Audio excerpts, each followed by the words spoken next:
पहलू हैं जो बारबोसा ने बताए हैं अपनी इस व्यवस्था में। तो पहली बात तो यह थी कि उसने जाति संबंधी रिपोर्ट का जो आधार बनाया वह ज़मीनी स्तर पर तैयार किया गया था। उसने जाति का आंखों देखा कामकाज, मतलब जो इंटरेक्ट कर रहे हैं वो सोसाइटी के साथ, और जो उन्होंने संवाद किए उसके आधार पे अपने कंसेप्शंस को रखा। दूसरी बात थी कि उन्होंने जाति संबंधी जानकारी के लिए धर्मशास्त्रों को सूचना स्रोत में इस्तेमाल नहीं किया था, इसलिए अपने वर्णन में जाति के किसी भी वर्ण सिद्धांत का हवाला नहीं देते हैं। तीसरी बात जो थी खूबी कि अपने संपूर्ण व्यवस्था के संचालन के साथ ना जोड़कर अस्पृश्यता की जो प्रथा है उसको अपवित्रीकरण के विचार के साथ जोड़ के देखा। और चौथी बात थी कि बरबोसा ने जाति को सिर्फ कर्मकांडों और उनसे जुड़े दर्जे के चश्मे से ना देखकर नाना प्रकार के स्वशासित सांस्कृतिक समुदायों के रूप में देखा, ऑटोनोमस कल्चरल कम्युनिटी के रूप में उन्होंने कास्ट को देखा। और पांचवी बात थी कि बरबोसा ने जो देखा और जो सुना उसी को तथ्यात्मक विवरण के रूप में पेश किया। उन्होंने किसी भी प्रकार की कोई नैतिक टिप्पणी नहीं की, सही गलत उचित अनुचित जैसी अवधारणाओं से अपने आप को दूर रखा, और जो फैक्ट थे उस फैक्ट को ही उन्होंने सीधे सीधे अपने विश्लेषण में रखा। अब अगर हम देखें तो धीरू भाई सेठ ने अपने अध्याय के जो अलग अलग सेगमेंट्स हैं जिसमें उन्होंने बांट के इसको लिखा है, उसमें पहला सेगमेंट है उनका औपनिवेशिक विमर्श। तो औपनिवेशिक विमर्श में वो बताते हैं कि असल में जाति की जो दूसरी खोज तब तक नहीं हुई जब तक भारत में अंग्रेजी शासन स्थापित नहीं हुआ, और इसी के बाद प्राच्य विद्या के पश्चिमी विद्वानों, ईसाई मिशनरियों और ब्रिटिश प्रशासकों ने अलग अलग तरीकों से जाति की जटिल परिघटना को समझने की कोशिश शुरू की।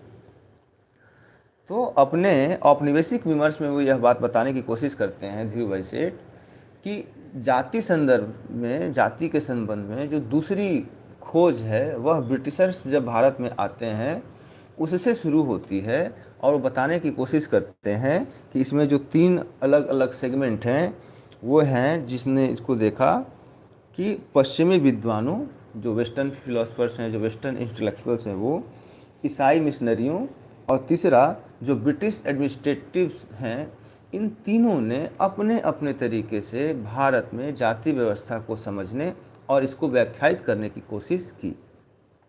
इस नए विमर्श में जो पहला तत्व था यह निर्धारित करने का प्रयास था कि जाति व्यवस्था भारतवासियों के लिए फायदेमंद है या नुकसानदायक या उनके खिलाफ जाती है। दूसरा तत्व यह था कि जाति के विरोधी हों या हमदर्द, दोनों ने ही इसे एक बेहद योजनाबद्ध मानते हुए एकांगी दृष्टिकोण से देखा। तो मतलब जब ब्रिटिशर्स आते हैं, जब उन्होंने कास्ट को समझने की कोशिश की तो कहीं ना कहीं वो एक पैरोकियल कंसेप्शन के आधार पर चलते हैं। तीसरी बात थी कि प्राच्य विद्याओं द्वारा हिंदू धर्मशास्त्रों की खोज के साथ ही जाति व्यवस्था एक ऐसा प्रिज्म हो गई जिससे के जरिए औपनिवेशिक शासक भारतवासियों और संपूर्ण भारतीय समाज को देखने लगे। तो उन्होंने पूरे इंडियन सोसाइटी को ही ना देखने की जब कोशिश की तो इसी के आधार पर देखने की कोशिश की। चौथा तत्व यह है, उस समय सामने आया जब राजस्व प्रशासन स्थापित करते समय, मतलब जो उनका इनकम और उसके टैक्सेस के डिस्ट्रीब्यूशन की जब बात आई, जब वो सोसाइटी से इंटरेक्ट करना शुरू किया उन्होंने, तो अंग्रेज़ों ने भारत के विभिन्न क्षेत्रों में कई तरह के भूमि और ग्राम संरक्षण की शुरुआत की। क्योंकि हम तभी इम्पोज करेंगे जब हमारे पास कोई इन्फॉर्मेशन होगा। ऐसे कई राजस्व प्रशासक थे जो मानव शास्त्रीय अभिरुचियों से संपन्न विद्वता से लैस थे। मतलब जो ब्रिटिशर्स थे, जो एडमिनिस्ट्रेशन में थे, उसमें से बहुत सारे ऐसे लोग थे जिनके पास एंथ्रोपोलॉजिकल कंसेप्शंस था। तो उन्होंने गाँव का अध्ययन उसी लेंस के साथ किया और उन्होंने धार्मिक और सांस्कृतिक संदर्भ में नीचे से ऊपर जाने वाले श्रेणी के रूप में जाति को देखने की कोशिश की। पांचवा तथ्य यह था कि ब्रिटिश अफसरों ने अपने प्रशासनिक और मानव शास्त्रीय सरोकारों के कारण जो प्राच्य विद्या है या मिशनरी हैं उनके आग्रहों का विरोध किया। छठी बात उन्होंने उसके ब्रिटिशर्स के आने के बाद जो दिखी कि जाति संबंधी आख्यान का जो अनुभवजन्य तथ्य था वह उस पर आधारित नहीं था,